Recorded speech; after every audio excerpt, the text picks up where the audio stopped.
Hey Puddins, it's your girl Becca, back in here with the new video. I hope you guys are having a great start to your week.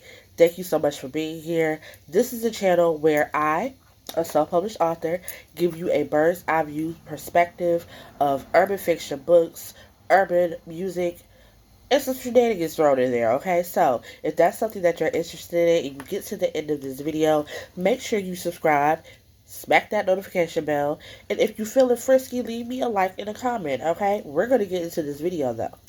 I don't know why I never did a book review on the book that we're going to be talking about today, because it's one of my favorite books. And for those of you who know me, whether you follow me on Twitter, TikTok, whatever, I am a Sister Souljah enthusiast, okay? Sister Souljah is my favorite author. The only books that she has written that I don't like are the Midnight series, okay? Because I can be honest about the fact that I don't like everything that people that I like do, okay? Wasn't messing with the Midnight books. So, this book in particular, like, let me first take you back, because we can't talk about this book without talking about The Coldest Winter Ever. The way that The Coldest Winter Ever had all of our little asses in a headlock, okay? Like, The Coldest Winter Ever came through in 1999 and took our edges, disposed of them, never to be seen again, okay? If you don't know the book that I'm talking about, please go do your Googles, look it up. Plenty of people are starting to talk more about it again for whatever reason. There's becoming a resurgence of the book. You can find information about it here on YouTube, but The Coldest Winter Ever set a standard, right? And the characters that were created in the Soldiers Winter Ever, girl, what? The characters that were created in The Coldest Winter Ever were characters that really grabbed a hold of so many people, especially the main character, Winter. Winter was one of those characters that you love to hate. Like, you wanted Winter to get it together so badly, but it was so apparent halfway through the book that she wasn't going to have a come to Jesus moment. Like, that just wasn't in the cards for Winter, okay? Now, you have some people that will talk about Winter and they can see themselves in Winter, but then you got some people who's like, yo, I want to put hands on her, okay? That is good writing. So, Winter in The Coldest Winter Ever, she's the main character. She's a menace. She is a horrible. Winter is so horrible. But Winter comes from a family that is very affluent. They come from Brooklyn, New York. Winter's dad, Ricky Santiaga, is a drug dealer. Her mom is a stay-at-home mom who just lives in the lap of luxury and soaks it all up. And she raises, and I use that word very sparingly, raises her children, okay? So Winter is the oldest. Then you have Porsche, and then you have the twins, Lexi and Mercedes. The book that we are going to be talking about today is about the second book that came out after The Coldest Winter Ever, and that is A Deeper Love Inside, the Porsche Santiaga story by Sister Souljah, okay? So, when this book was first, put out, it was marketed as the sequel to The Coldest Winter Ever. It is very apparent as you get into the book that this is not the sequel. And it was one of them things where I was like, Souljah, girl, I see what you did. I see why you did it, but you know this is not no sequel. You know it's not. That does not mean, however, it is not a good book, okay? So, this book is the story of poor Santiaga. This is the account of what happened through the eyes of her little 8-year-old self. The book starts off with Porsche talking about where she is, how she got to where she is, and what she's planning on doing, okay? Again, this is just going to be a quick overview. I'm going to get more in depth in another video, which we'll talk about later on at the end of the video. But this is just a quick little overview to give you guys some context and a little synopsis, okay? So, like I said, the book starts off by Porsche giving her account of where she is, what she got going on. If you are a fan of The Coldest Winter Ever and you're picking up this book, please note that, how can I put it? She talks about Winter, but Winter is not the focus of this book, okay, at all. This is literally Portia's account of what happened, somewhat, kind of. She doesn't really go into all that detail about it. But it also talks about where she is now, what she's trying to do. Okay, Porsche makes it very apparent at the beginning of the book that she is not with her.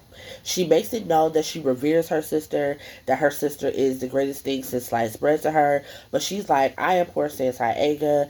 I'm the sister of Winston Santiaga, the daughter of Ricky and Lana. I am my own person and I am here. Okay, like sis came through.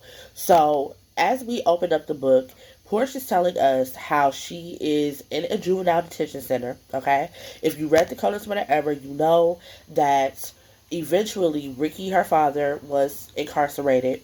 Winter is incarcerated, and at the end of the Coldest Winter Ever, Portia is coming to her mother's funeral. Okay, now this book talks about what happened in the in between time. Okay, because a great part of this book is Portia looking for her mother. And so, like I said, we start off with Portia talking about being in juvenile detention, about how she's having to fight all these girls all the time because they're jealous of her. But it's coming from a different perspective than Windsor, where Windsor was like, "Yeah, I'm just okay. Ain't nobody with me." Like Portia not on that. Portia is in some ways very humble. She is very aware of herself. Like I said, she's very aware of the fact that she is not Windsor, that she is her own person. But with the last name Santiaga, she already knows what she's up against, right? So basically, Portia's saying how all of them got separated. Of course, like I said, her dad and her sister went to jail. Her mom ended up passing away. Midnight has her sisters, Lexi and Mercedes, and she's in juvie, okay? I'm sorry. I laugh every time I say this because I'm just trying to picture it. But the reason that Porsche is in juvie is because Porsche decided that when she was picked up by Children and Youth, that she was going to stab her caseworker that was driving her to the detention center in the neck because this caseworker was talking crap about her sister and Porsche was having none of it, okay?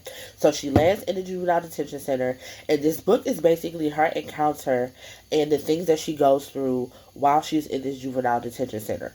The whole book does not focus on her being in juvie because she does eventually get out.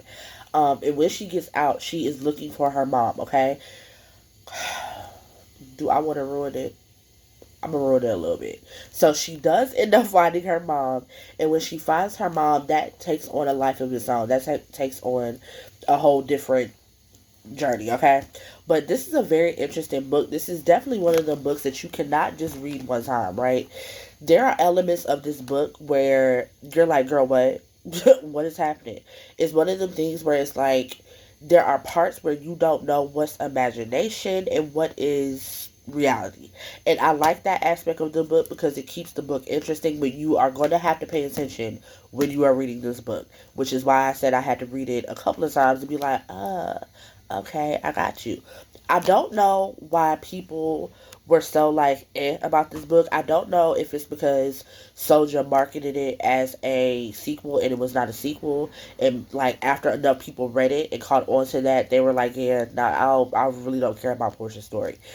However, I was very interested in the fact that this was being told from Portia's perspective because even when I was reading The Coldest Winter Ever, one of the things that were constantly on my mind was that this little girl is 8 years old and she's experiencing all of these things. And I can tell y'all the moment that I had that thought was when in The Coldest Winter Ever, her mom and Winter went to see her. And Portia was like, why is Winter out there with you and I'm in here? When I read that, I said, there's a story here. Like, and I love that Souljah took certain characters and made different books about them, right? Again, not really into the Midnight books, but I'm glad that she did that. I also heard that there is supposed to be a book about her father, Ricky, that's being told from his perspective, and I'm very interested to see what that looks like as well. But I think it was a dope book. I think that it takes you on a different journey. It's very interesting seeing Portia's point of view. It's very interesting to hear the things that she experienced through her eyes as an 8-year-old. And it can't hurt you by reading it. Like, again, lower your expectations if you think that you're going to go into this book learning more about winter.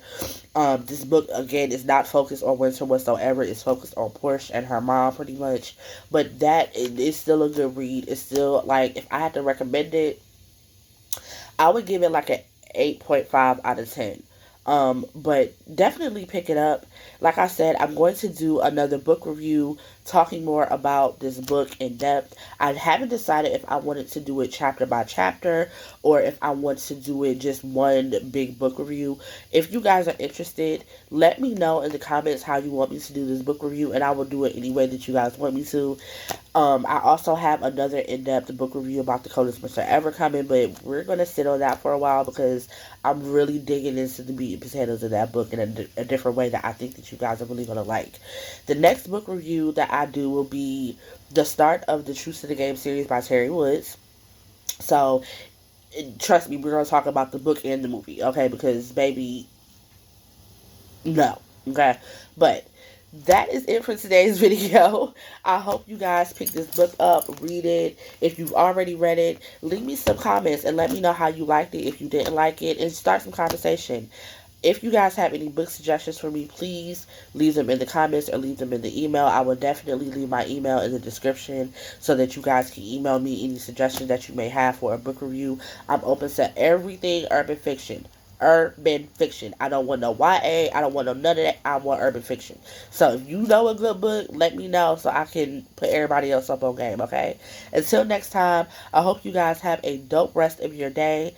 Be great, get bread, stay all the way live, and with everything be intentional. Mecca out.